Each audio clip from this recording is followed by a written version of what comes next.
456 soldiers, 83 gunners and 35 crewmen died when the Nigatsumaru went down southeast of Okinawa on January 12, 1944. She sank 8 minutes after 2 torpedoes hit her.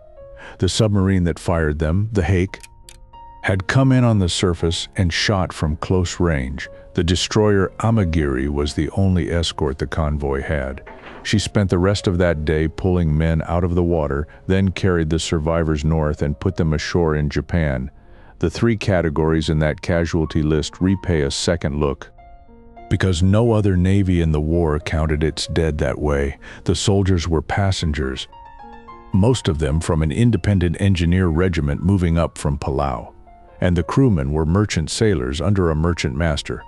The 83 gunners belonged to neither group.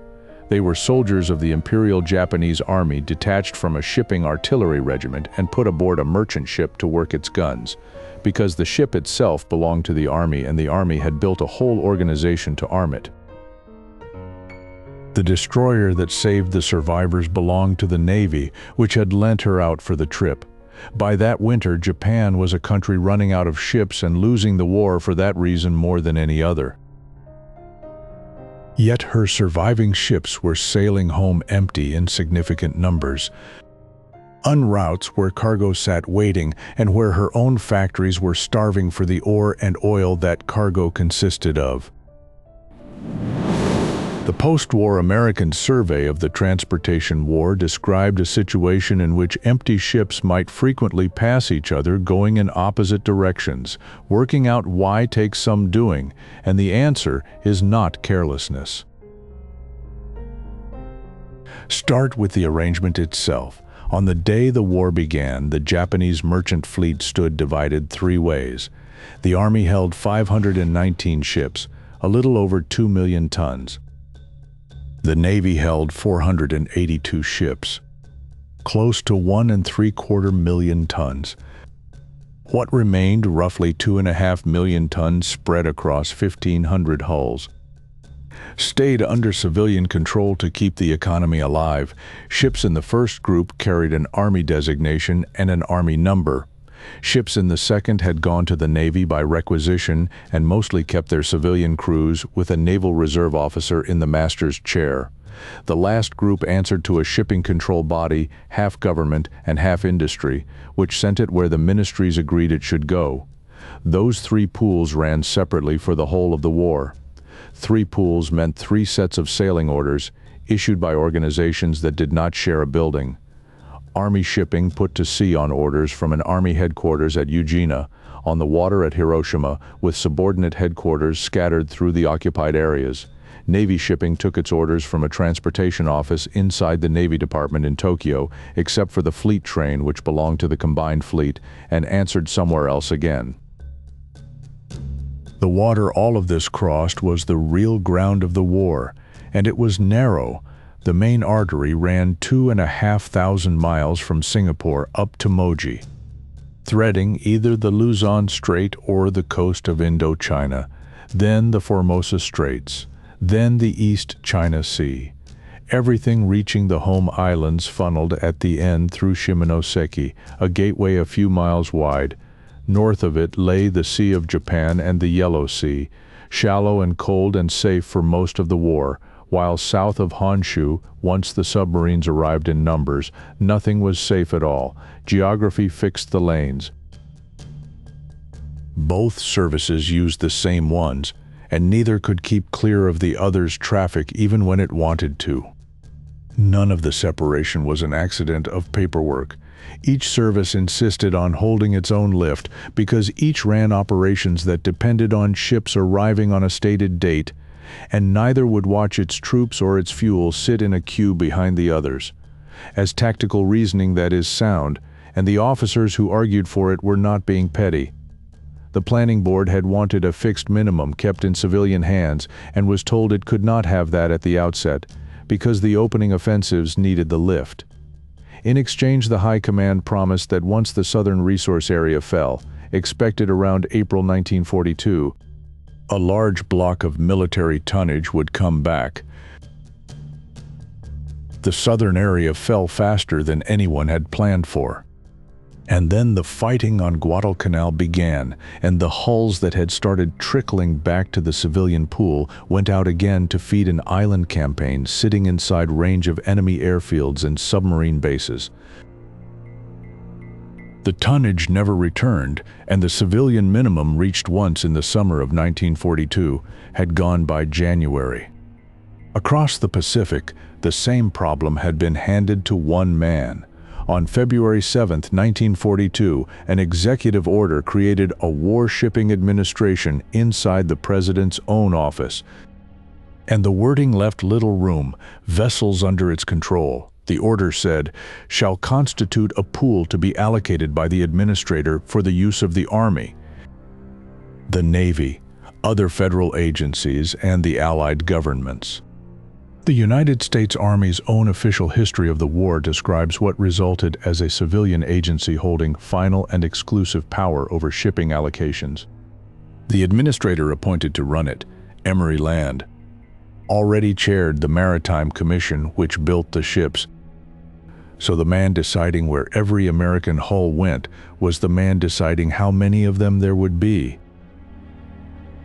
An American ship could move from Army service to civilian service or back on one decision in one office. A Japanese ship stayed where it was because no office held the authority to move it. That difference is the whole of the thing. And by 1944, it was drowning men off Okinawa faster than the submarines managed to. The Army's response to its own shipping problem says more than any memorandum could. Merchant ships needed guns, and the Navy pool got armed first. The Army bolted field pieces to the decks of its own ships and raised regiments of shipping artillery to serve them, while some civilian ships carried wooden guns to look armed from a distance.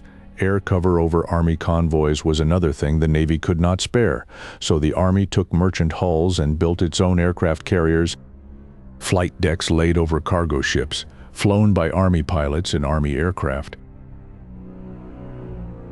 Garrisons on bypassed islands began to starve while the Navy's submarines went elsewhere, and rather than wait, the Army designed and built roughly 24 submarines of its own, small cargo boats carrying no torpedoes, crewed by soldiers. A senior Japanese submarine admiral said afterwards that the Navy had offered help with the building and that the Army had turned it down.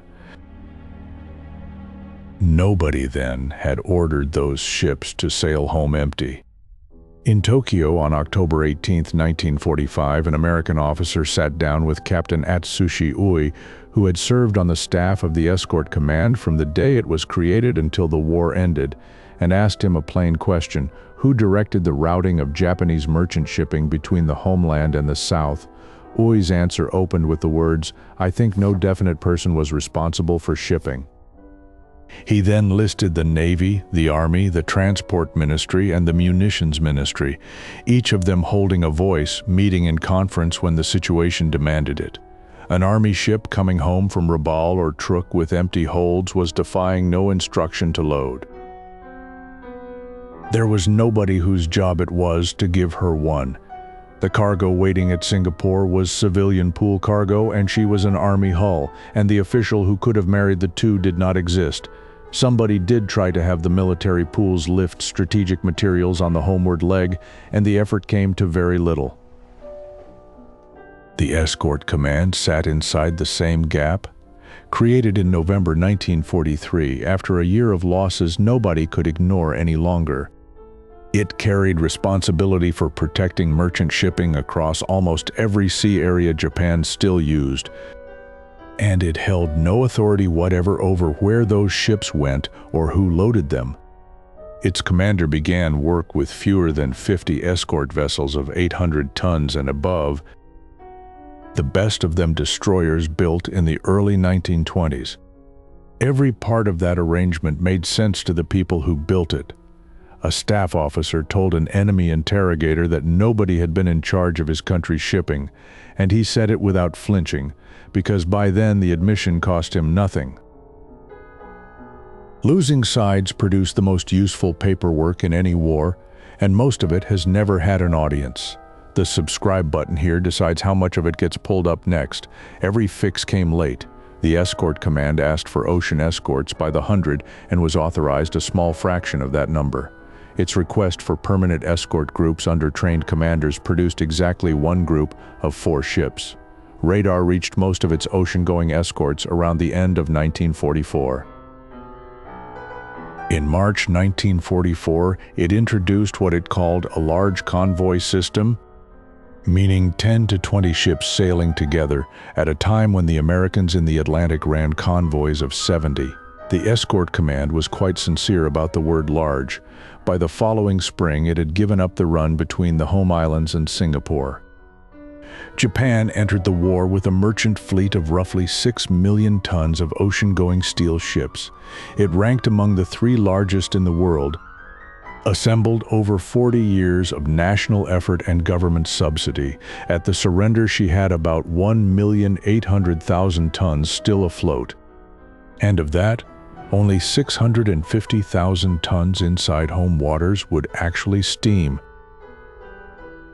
12% of what she started with. What survived ran short hauls between Hokkaido, Korea, and the ports on the Sea of Japan. By April 1945, the decision had been taken to spend nearly all of the remaining capacity on food and salt. And the trickle of industrial raw material that had still been coming in stopped there.